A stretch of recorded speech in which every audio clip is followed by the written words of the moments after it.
Hello everyone, welcome back to our channel, and this is our last minute top tips for GCSE English Literature, which you all will be sitting tomorrow morning. So first of all, I just wanted to say thank you very much for your continuous support, and also the best of luck to you all sitting your exams this week. And what I wanted to do is just go over some top tips and give you an insight of some things for you to be aware of for tomorrow's exam. So first things first, the good news is, as it's paper one, you are only answering two questions, right? So that's literally section A, one question, and section B, another question. So you do not need to panic, okay? You just need to make sure you go over the key themes, the key quotes, and also look at model answers. So this evening, you shouldn't really be doing much. You should just be flicking through your notes. And if you want, you can have a go at maybe one past paper question. So what I wanted to do is go over the characters you need to revise and the key themes as well. And then hopefully by the end, you'll have a better understanding of what to do in preparation for tomorrow. So the characters you need to revise, obviously, for section A, Macbeth. You're looking at Macbeth, Lady Macbeth, Banquo, the Witches, Macduff, Lady Macduff, Duncan, Malcolm, and Donalbain.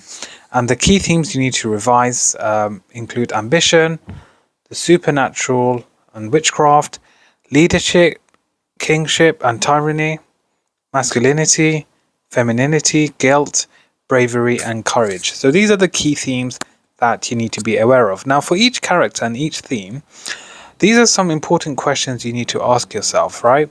So if you're looking at each individual character, so let's take Macbeth, for example. Consider why they are important in the play. Why do you think Shakespeare included this character?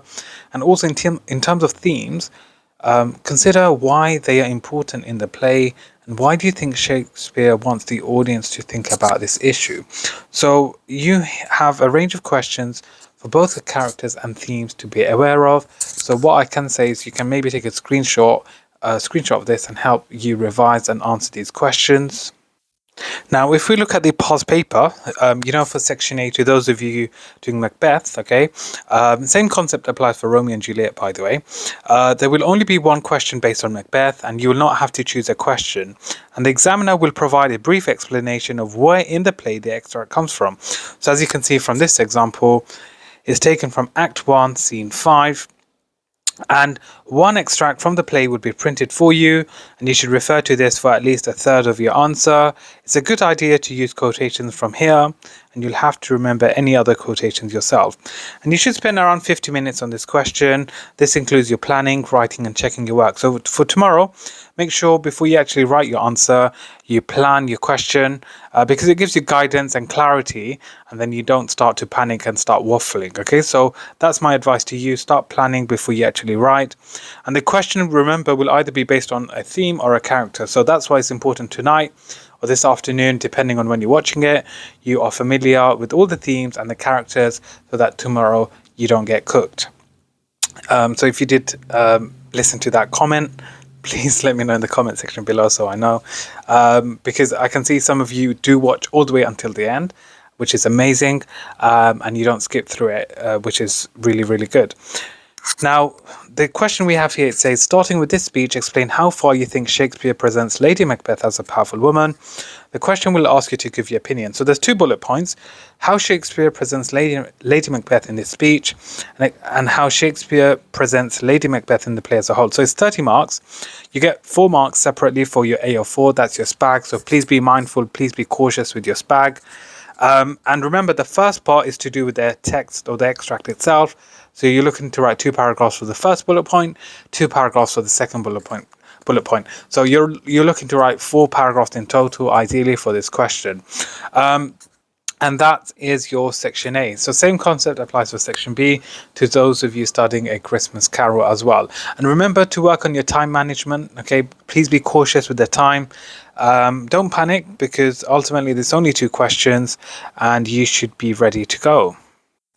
Now, importantly, you do need to be aware of the mark scheme: AO1, AO2, AO3, and 4. So what you can do is you can take a note of this, take a screenshot, but importantly, AO1 is marked out of 12, AO2 is out of 12, and AO3 is out of 6 marks. So when you write your answer, Please write an answer tailored to the assessment objectives, and it's important that you provide a personal response using textual references and quotations to support and illustrate your interpretations. And alongside that, for AO2, you need to analyze the language, structure, and form used by the writer to create meanings and effects, and remember to use relevant subject terminology. So you may ask, what do we mean by relevant subject terminology? It's basically using key terms within your answer, within your essay, to help you get the top marks. So if you find verbs, metaphors, personification, make sure you identify them and tell us the effect of that. AO3 is to show understanding of the relationships between the text and the context in which they were written. And also your AO4, your SPAG spelling, make sure you have accurate spelling, accurate punctuation.